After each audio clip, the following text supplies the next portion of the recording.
Paul, après-midi de dimanche, on s'est beaucoup interrogé sur la présence en Afrique du Sud ou non de Nicolas Anelka. Eh bien, il était bien là jusqu'à 20 h ce dimanche soir. Il a pris un avion en direction Londres-Heathrow. Il est attendu demain aux alentours de 6 h du matin. À un moment, on a pensé qu'il pouvait être encore, bien évidemment, ce dimanche et ce lundi sur la terre d'Afrique du Sud, puisque ses copains de l'équipe de France le réclamaient son retour. Et cette image maintenant prouve bien qu'il a quitté le sol sud-africain il y a quelques minutes ce dimanche soir.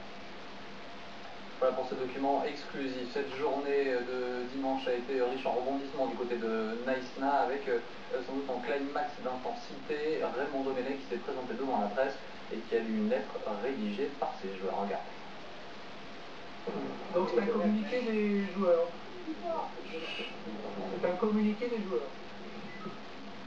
Par ce communiqué, tous les joueurs de l'équipe de France, sans exception, souhaitent affirmer leur opposition à la décision prise par la Fédération française de football d'exclure Nicolas Anelka. Si nous regrettons l'incident qui s'est produit à la mi-temps du match France-Mexique, nous regrettons plus encore la divulgation d'un événement qui n'appartient qu'à notre groupe et qui reste inhérent à la vie d'une équipe de haut niveau. À la demande du groupe, le joueur mis en cause a engagé une tentative de dialogue, mais nous déplorons que sa démarche ait été volontairement ignorée. De son côté, la Fédération française de football n'a à aucun moment tenté de protéger le groupe. Elle a pris une décision sans consulter l'ensemble des joueurs et uniquement sur la base des faits rapportés par la presse. En conséquence, et pour marquer leur opposition à l'attitude adoptée par les plus hautes instances du football français, l'ensemble des joueurs a décidé de ne pas participer à la séance d'entraînement programmée aujourd'hui. Par respect pour le public qui devait assister à cette séance, nous avons décidé d'aller à la rencontre de ces supporters qui, par leur présence, nous apportent un soutien sans faille.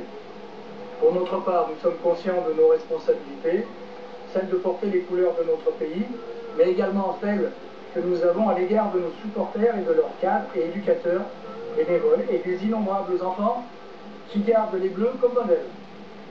Pour ce qui nous concerne, nous n'oublions rien de nos devoirs, nous ferons tout individuellement, bien sûr, mais aussi dans un esprit collectif, pour que la France mardi soir retrouve son honneur par une performance enfin positive. Les joueurs de l'équipe de France. Merci messieurs, au revoir. Mais bon, qu'est-ce que vous pensez ? Voilà, point d'orgue de cette journée, tout a commencé parce qu'il devait être en entraînement public. Les joueurs de l'équipe de France allaient saluer la foule, Philippe, et pendant ce temps-là, au milieu du terrain, 3 petits points. Oui, il y a eu une altercation cet après-midi. En fait, il y avait Patrice Evra, le capitaine, à votre gauche, au milieu Raymond Domenech, et puis Robert Duverne, le préparateur physique. Apparemment, les informations sont en train de se confirmer.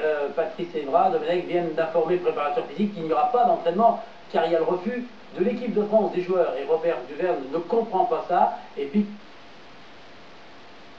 Raymond Domenech va essayer de le calmer. On va suivre ce qui va se passer avec la caméra. Mais Duverne est en colère. Il n'arrive plus à garder son sang-froid. Regardez ce chronomètre ou ce sifflet qu'il avait dans la poche qui va voler hors de la pelouse. Voilà, à ce moment-là, le climat qui régnait sur le terrain des rêves, puisque c'est ainsi qu'on appelle le terrain d'entraînement des Bleus. Vraiment, il s'en est passé des choses sur ce terrain des rêves aujourd'hui. Une complètement inattendue. On va vous montrer ces images d'un homme en larmes. C'est le président, le directeur délégué de la Fédération française de foot.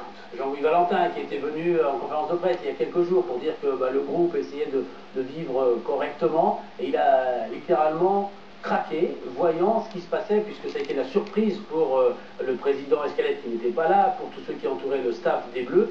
Apparemment, les Bleus savaient qu'ils allaient mettre la panique cet après-midi sans s'entraîner, mais écoutez ce qui s'est passé ensuite. M. Valentin est venu s'exprimer pour dire qu'il lâchait. Jean-Louis Valentin. Mais qu'est-ce qui se passe, M. Valentin?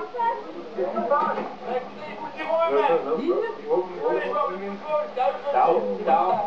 Je rentre à Paris.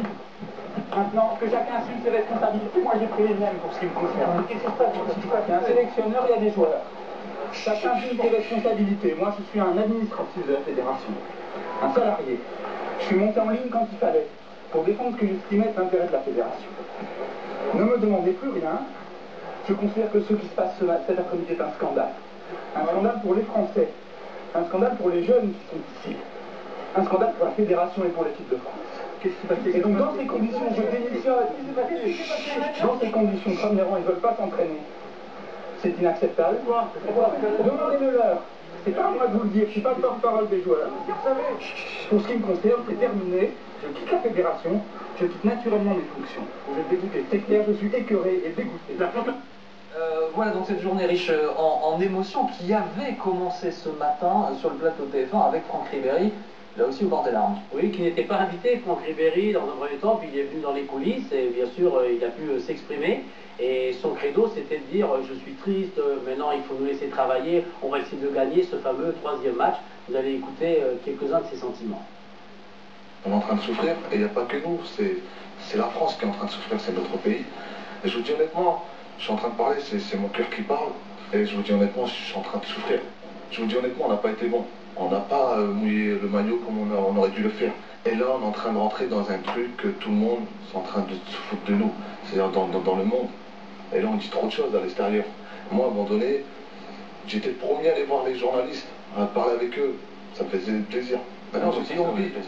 J'ai plus envie, je vous dis honnêtement. J'ai plus envie. Comment on est en train de me parler comme moi. Ah, j'ai les boules. Moi, je dis, j'ai les boules. Non, mais c'est important. Partout, dans les clubs, partout, il y a des problèmes comme ça. Je veux dire, voilà, c'est comme ça. Et je vous dis honnêtement, calmez un peu le truc parce qu'on est en train de faire n'importe quoi. Il reste encore un match. Il faut faire honneur à l'équipe de France, à notre pays. Il faut gagner ce match. Et voilà, après, on verra qu'est-ce qui se passera. Mais c'est important de jouer ce match sérieusement parce que là, on est en train de faire n'importe quoi. On a beaucoup d'émotions ce matin dans la voix de Franck Ribéry. Tous les Français qui regardaient l'émission se disaient oui, c'est bien de faire confiance comme ça, mais ce soir, avec ce qui s'est passé cet après-midi, ces Français-là et tous ceux qui aiment le foot ne comprennent pas. C'est pour ça qu'on parlait d'incrédulité il y a quelques instants.